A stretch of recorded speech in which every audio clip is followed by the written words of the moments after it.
रात का सन्नाटा, हर तरफ गहरा अंधेरा और घड़ी की सुई 12 बजने का इंतजार कर रही थी। मेरे घर के आसपास घना जंगल था और उस जंगल की कई खौफनाक कहानियां मैंने सुन रखी थीं, लेकिन मैंने कभी नहीं सोचा था कि एक दिन मैं खुद उन कहानियों का हिस्सा बन जाऊंगा। उस रात घर में सिर्फ मैं था।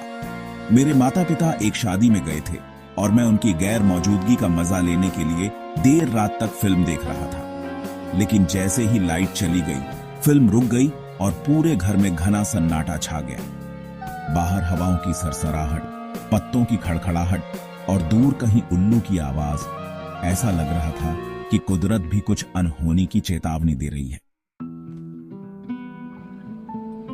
घड़ी ने जैसे ही 12 बजाए, मैंने अपने दरवाजे पर हल्की दस्तक सुनी। एक बार नहीं, बल्कि 3 बार। ठक ठक ठक।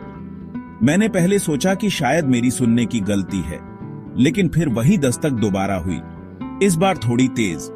ठक ठक ठक। दिल की धड़कन तेज हो गई। मैंने कांपती हुई आवाज में पूछा, कौन है? कोई जवाब नहीं। डरते हुए मैंने दरवाजे के पास जाकर झांकने की कोशिश की, लेकिन बाहर अंधेरा इतना गहरा था कि कुछ दिखाई नहीं दिया।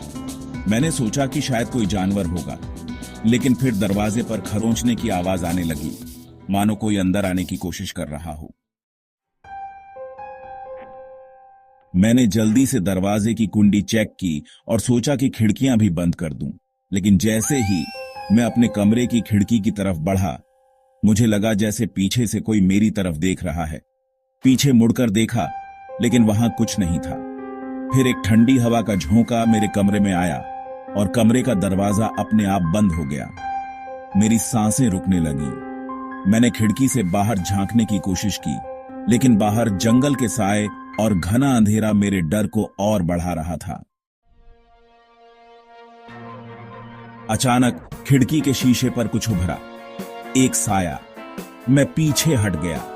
साया हिलने लगा। ऐसा लग रहा था जैसे कोई खिड़की के दूसरी तरफ खड़ा हो और मुझे देख रहा हो। कौन हो तुम? मैंने हिम्मत जुटाकर पूछा।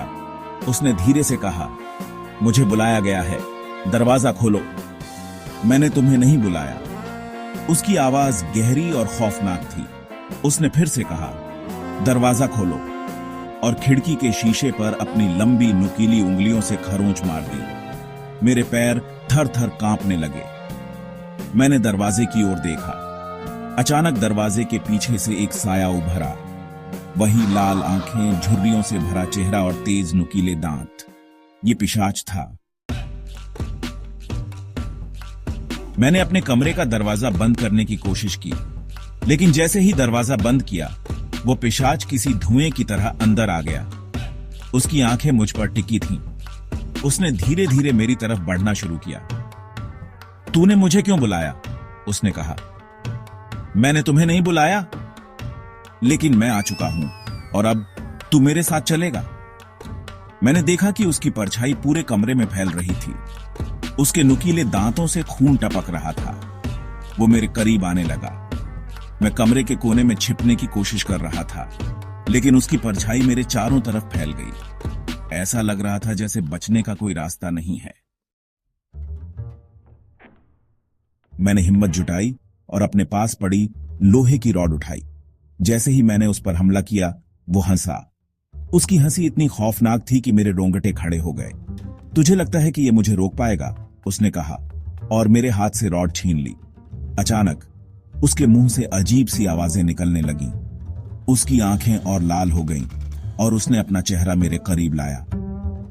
तेरी आत्मा मेरी है, उसने कहा और मेरे गले पर हाथ रखा। मैं जोर से चीखा और तभी कमरे की लाइट अचानक से जल उठी।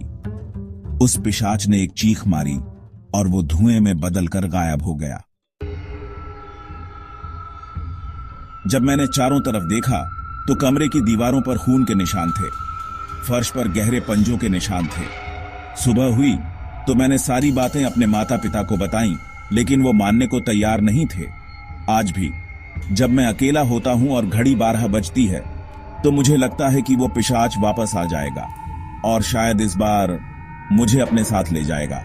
Background music ends with a high pitched eerie note. अगर आपको ये कहानी पसंद आई तो इसे लाइक करें, अपने दोस्तों के साथ शेयर करें और हमारे चैनल भूत गाथा को सब्सक्राइब करना ना भूलें। अगली बार मिलते हैं एक और खौफनाक कहानी के साथ।